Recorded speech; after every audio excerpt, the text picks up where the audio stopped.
मैं मार्क भी बताऊंगा मेरे, लेकिन ये भी है कि मैंने 2 ही मंथ प्रिपेयर किया है, ठीक है। तो ये हो गया। उसके बाद तो ये कुछ है मेरा स्कोर, ठीक है। जनरल इंटेलिजेंस 39 है। उसके बाद जनरल अवेयरनेस जीके का मेरा 32 है। तो इससे आप अंदाज़ा लगा सकते हो कि यूपीएससी में मेरी कितनी लेवल की प्रिपरेशन होगी, ठीक है। ये मैं टाइटल आपने देखा ही होगा कि माई सीजीएल फर्स्ट अटेम्प्ट स्टोरी, ठीक है। तो सीजीएल का मैंने इसके पहले कभी सोचा भी नहीं था, ठीक है, कि मैं सीजीएल मुझे दूंगा या देना पड़ेगा, ठीक है। तो इसलिए स्टार्ट करते हैं इस जनवरी के 24 के, ठीक है, मतलब जनवरी 2024 से। जनवरी में मैं आया था दिल्ली में, ठीक है, वापस। इसके पहले मैंने कोचिंग वगैरह की थी, लेकिन मैं उस टाइम वापस गया था घर कोल्हापुर, लेकिन इस बार फिर से वापस आ गया दिल्ली जनवरी में, ठीक है। क्यों आया था, क्योंकि यूपीएससी 24 के लिए प्रिपेयर करना था, तो इसलिए आया था। लेकिन यूपीएससी प्रिपेयर किया, यूपीएससी की प्रीलिम्स भी दे दी, ठीक है, अच्छे से। 16 जून को मेरी प्रीलिम्स हुई और उसका रिजल्ट आया था 1 जुलाई को, ठीक है। और मेरा स्कोर यूपीएससी प्रीलिम्स में 84 था। और इसका कट ऑफ भी, मतलब उस टाइम भी लोग बोल रहे थे कि अराउंड 85 जाएगा, लेकिन गया वो 91, तो वो भी मेरा रह गया, ठीक है, यूपीएससी की प्रीलिम्स।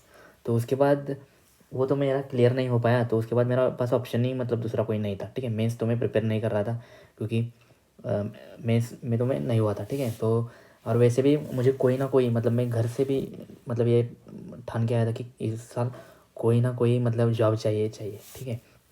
तो इसलिए मैंने सेकंड ऑप्शन ये था कि सीजीएल, ठीक है। और सीजीएल भी इसलिए ज़्यादा था कि क्योंकि सीजीएल में इस साल वैकेंसी भी ज़्यादा थी, ठीक है, 17,000 कुछ वैकेंसी थी। और इसका जो सिलेबस है जीके, मैथ्स, रीजनिंग, इंग्लिश, ठीक है, ये भी मतलब मुझे थोड़ा सिमिलर लगा था। जीके का ही तो मतलब मैक्सिमम सिमिलर है, मतलब थोड़ा फैक्चुअल ज़्यादा है सीजीएल में कंपेयर टू यूपीएससी, लेकिन थोड़ा सही लगा मुझे कि भाई सिर्फ बाकी के 3 सब्जेक्ट करने पड़ेंगे, इंग्लिश, रीजनिंग, और अच्छे से हम प्रिपेयर करेंगे। और इसकी एग्ज़ाम कुछ सितंबर में होने वाली थी, तो मैंने जुलाई और अगस्त, ठीक है, जुलाई अगस्त यानी मैंने ये 2 महीने मुझे अच्छे से प्रिपेयर किए, ठीक है।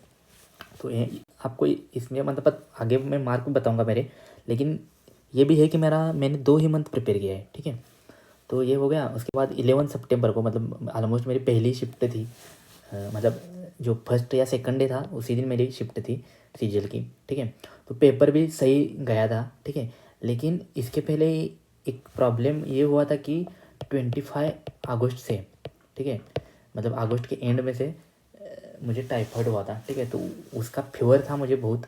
तो लास्ट के जो 27 से 11 सितंबर तक तो मैंने बिल्कुल मतलब कुछ प्रैक्टिस वगैरह कुछ नहीं की थी, ठीक है। मॉक वगैरह मैंने देने बंद किए थे, क्योंकि फीवर ही इतना था कि मैं कुछ कर नहीं पा रहा था, ठीक है, खाना वगैरह नहीं जा रहा था। तो वो फीवर की चक्कर की वजह से मेरा यार वो कुछ मतलब थोड़ी पढ़ाई कम हुई, ठीक है, मतलब ऑलमोस्ट नहीं हुई लास्ट में, ठीक है। और दिल्ली में जो रहते हैं स्टूडेंट्स उनको पता ही है कि अगस्त सितंबर में पानी का मतलब क्या प्रॉब्लम होता है दिल्ली में, ठीक है। बाढ़ वगैरह, मतलब रोड पे पानी वगैरह आने की वजह से ना, जो ड्रेनेज का पानी थोड़ा उसमें मिक्स हो जाता है, जो ड्रिंकिंग वाटर की लाइन होती है उसमें, ठीक है। तो ये हुआ था। और 12 सितंबर को मैं फिर कोल्हापुर चला गया, ठीक है, क्योंकि 11 सितंबर को मेरे एग्ज़ाम होने के बाद मैं चला गया, क्योंकि टाइफाइड की ट्रीटमेंट मेरी उधर चल रही थी। यहाँ पे मैंने टेस्ट की थी, ठीक है, टाइफाइड की 5 सितंबर को मैंने टेस्ट की थी, फिर भी मेरा यहाँ पे नेगेटिव आ रहा था, क्योंकि स्टार्टिंग फेज था वो टाइफाइड का, तो उसकी वजह से। तो फिर मैं चला गया घर, ठीक है, घर चला गया। घर में थोड़ा एंजॉय वगैरह मतलब थोड़ा कर लिया, मतलब तो फेवर ही था। लेकिन अक्टूबर 3 को, मतलब 3 अक्टूबर को आई आंसर की, ठीक है। और 3 अक्टूबर को आई, लेकिन वो डाउनलोड हो गई 4 अक्टूबर को, ठीक है, क्योंकि उस दिन तो मतलब वो डाउनलोड नहीं हो पा रही थी, क्योंकि सभी उस पे थे, सभी लोग उस सर्वर पे थे, तो सर्वर कुछ डाउन वगैरह हो गया था। तो ये कुछ है मेरा स्कोर, ठीक है। जनरल इंटेलिजेंस 39 है। उसके बाद जनरल अवेयरनेस जीके का मेरा 32 है। तो इससे आप अंदाज़ा लगा सकते हो कि यूपीएससी में मेरी कितनी लेवल की प्रिपरेशन होगी, ठीक है। ये मैथ्स में ही यार मेरे कम मार्क है, 18 मार्क है मेरे। और ये भी इसकी वजह से, ये टाइफाइड की वजह से ही है, ठीक है। यहाँ पे मेरे जो टाइफाइड नहीं होता तो ये और थोड़ा और 10 तो मार्क यार बढ़ जाती। तो ये 18.5। इंग्लिश में भी थोड़ा कम था, क्योंकि प्रैक्टिस नहीं थी, रूल वगैरह कुछ मतलब ज़्यादा मैं कर नहीं पाया था। तो ये 40 है। और ऐसा टोटल 129 मेरा स्कोर आया था, ठीक है। और ये नॉर्मलाइज्ड हुआ था 139। तो इसमें मुझे लगता है कि ये जनरल इंटेलिजेंस प्रैक्टिस की वजह से और एक 4 मार्क बढ़ते, ठीक है। जनरल अवेयरनेस तो ठीक था। क्वांट में यार कौन भी मतलब जो नॉन मैथ बैकग्राउंड है उसके भी यार मतलब 30 मार्क आते। तो ये यहाँ पे मेरे पकड़ लो और एक 10 मार्क पकड़ लो, और इंग्लिश में और एक 3 मार्क, तो 10 और 3 13, और ये मतलब 17 मार्क तो मेरे इजीली बढ़ जाते। तो 130 का 147 हो जाता, ठीक है, 1 से 47 और नॉर्मलाइज होके कुछ 153, मतलब और भी थोड़ा बढ़ के मतलब ऑलमोस्ट यार कहीं तो मतलब थोड़ा हो ही जाता, ठीक है। और हमारी जो शिफ्ट थी ये 11 सितंबर 4 to 5 AM, तो ये थोड़ी हार्ड भी शिफ्ट थी, तो यार थोड़ा मेरा वो कम हुआ था, ठीक है। और मैंने यार 5 अक्टूबर से मतलब 3 अक्टूबर को तो रिज़ल्ट आया, उसके बाद 2 दिन मैंने वो एनालिसिस वगैरह बहुत देखा यूट्यूब वगैरह पे, उसमें टाइम बहुत मतलब दे दिया, ठीक है। और 5 अक्टूबर से मैंने प्रिपरेशन स्टार्ट की मेंस की, ठीक है।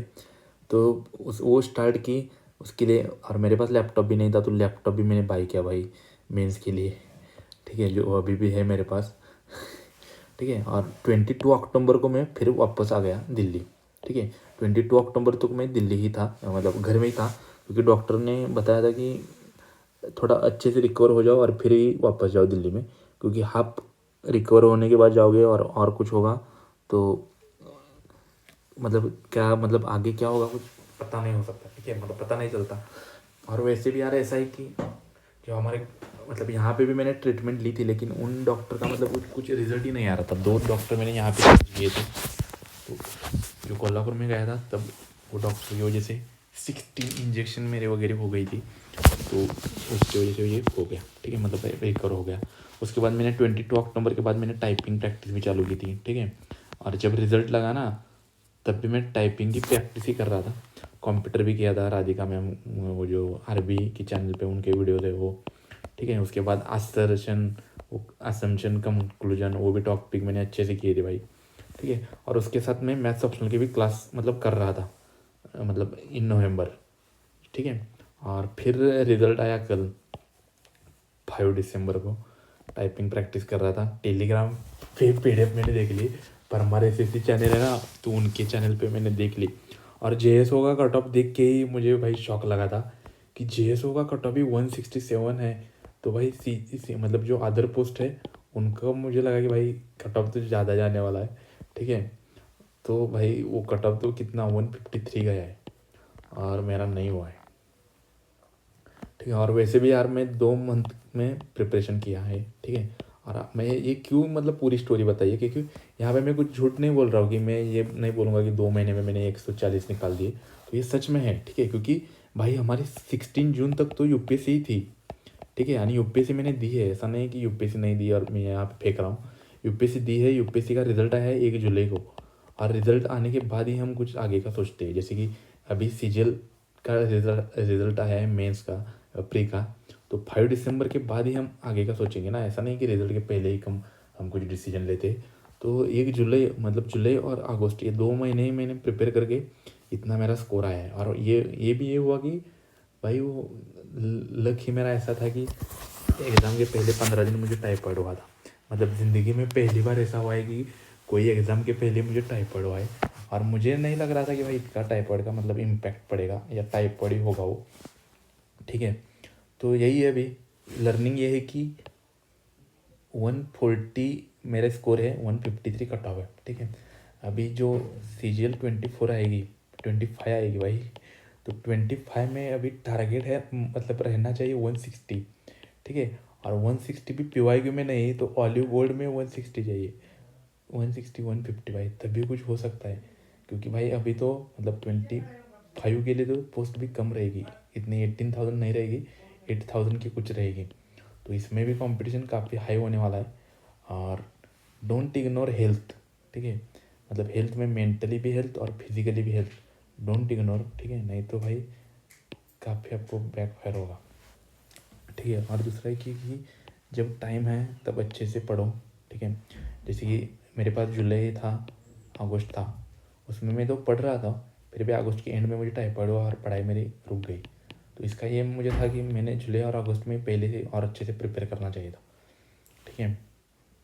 और एक मिस्टेक की वजह से 1 साल मतलब वेस्ट हो सकता है, वेस्ट मतलब सीखने को मिलता है, लेकिन भाई वो पेशेंस रखना पड़ेगा फिर 1 साल तक, और उस साल में क्या होगा हमें कुछ पता नहीं, तो इसलिए जो टाइम है उसमें अच्छे से प्रिपेयर करो, ठीक है। और टारगेट मैंने आपको बता दिया कि CGL 25 में रॉ स्कोर आना चाहिए 155, तभी कुछ हो सकता है, ठीक है, अदरवाइज फेल। ओके, और अभी मैं क्या करूँगा आगे, ठीक है। तो अभी यूपीएससी तो मैं यूपीएससी 25 तो प्रिपेयर करूँगा ही करूँगा, ठीक है। बस अभी थोड़ा मैं इंग्लिश की प्रैक्टिस करूँगा CGL के लिए, ताकि ये प्रैक्टिस मुझे जो CGL 25 है ना, CGL 25 उसके लिए काम आ जाए, ठीक है, क्योंकि इंग्लिश थोड़ा और अच्छे से मुझे करनी है, तो वो करेंगे मैं। और साथ बाई साथ मैथ्स ऑप्शनल भी मैं स्टार्ट कर दूँगा, मैथ्स ऑप्शनल, इथिक्स और GS 3 जो यूपीएससी का है वो, ठीक है। और यूपीएससी प्रीलिम्स है हमारे 25 मई को, ठीक है, और यूपीएससी मेंस है 22 अगस्त को। ये देखते हैं आगे कैसे कैसे होता है सीन, ठीक है। और सीजीएल भी कब होती है, इन्होंने जून जुलाई बता दी है, लेकिन देखते कब होती है, उसके हिसाब से हमें आगे मतलब प्लान करना पड़ेगा। और सीजीएल मेंस है सितंबर अक्टूबर में, ठीक है। मतलब मेरा अभी मतलब फुल मतलब मैं तो पढ़ाई कंटिन्यू रखूँगा, लेकिन ऐसा भी नहीं कि फुल सीजीएल ही प्रिपेयर करूँगा, यूपीएससी भी करूँगा, क्योंकि अल्टीमेट मेरा तो एम है यूपीएससी। लेकिन भाई प्लान भी चाहिए, ठीक है। यूपीएससी मतलब सीजीएल में इतनी कंपटीशन है, तो आप अंदाज़ा लगा सकते हो कि यूपीएससी में कितने लेवल की कंपटीशन होगी, ठीक है। तो लेकिन ये तो है कि भाई सीजीएल मतलब थोड़ा और हम अच्छे से करेंगे, तो मतलब थोड़ा हम कर सकते हैं, ऐसा नहीं बोलूँगा कि होगा, लेकिन कर सकते हैं भाई। सीजीएल में भी मतलब जितना लगता है इजी, उतना तो अभी इजी नहीं रह गया है, ठीक है, काफ़ी हार्ड है, तो यही है। और जो अभी मैं जिनकी CGL 24 मतलब नहीं निकली है, उनके लिए मैं बताऊंगा कि भाई आप थोड़ा मतलब एनालाइज करो कि कौन से सेक्शन में आप पीछे रह गए, ठीक है। एनालाइज करो सेक्शन, वो मतलब क्लियर करो कि कौन से सेक्शन में रह गई है, मतलब आपकी प्रिपरेशन कम है, कौन से क्वेश्चन और सॉल्व करने हैं, कौन से मतलब इंग्लिश की प्रैक्टिस करनी है, कौन से टॉपिक की, या जीके क्या कवर करना है, कहाँ से कवर करना है, वो थोड़ा अच्छे से टाइम दे के करो। क्योंकि मैं भी ये वीडियो बना रहा हूँ 2 दिन के बाद बना रहा हूँ, ठीक है। मतलब कल रिजल्ट लगाए, कल मैंने तुरंत नई वीडियो बनाया, मैंने आज बनाया, ताकि भाई आगे क्या करना है, वो कैसे करना है, थोड़ा टाइम चाहिए खुद को भी, और वो डिसाइड करने के बाद में ये वीडियो बना रहा हूँ, ठीक है। और जिनका हुआ है, ठीक है, तो उनको भाई मेंस के लिए कॉन्ग्रेचुलेशन, ठीक है, अच्छे से आप भी प्रिपेयर करो। और वैसे भी देखो भाई, अभी तो 1,65,000 इन्होंने सिलेक्ट की है, ठीक है, लेकिन उसमें से सिर्फ 70,000 ही अंदर जाएंगे, उसके बाद बाकी के तो फिर से 25 के लिए आएंगे। तो यही है भाई, कंपटीशन तो हर फील्ड में है, तो हमें अच्छे से अच्छे मतलब और कम्पीट मतलब खुद से ही कंपटीशन करना है, तभी हम आगे बढ़ सकते हैं, ठीक है, दूसरों से हम सीख सकते हैं। इसलिए मैं ये वीडियो बना रहा हूँ, ऐसा नहीं कि मेरी कंपटीशन आपसे है, मेरी कंपटीशन मेरे खुद से है, ठीक है। तो आई होप कि आपको इस वीडियो से कुछ सीखने को मिला होगा। तो और भी मैं वीडियो बनाऊँगा, ठीक है, मतलब कुछ और भी है 2-3 इम्पोर्टेंट वीडियो, तो वो मैं बनाऊँगा। और यहाँ पे मैं वीडियो एंड करता हूँ। वीडियो पसंद आए तो चैनल को सब्सक्राइब कीजिए और वीडियो को लाइक कीजिए। बाय।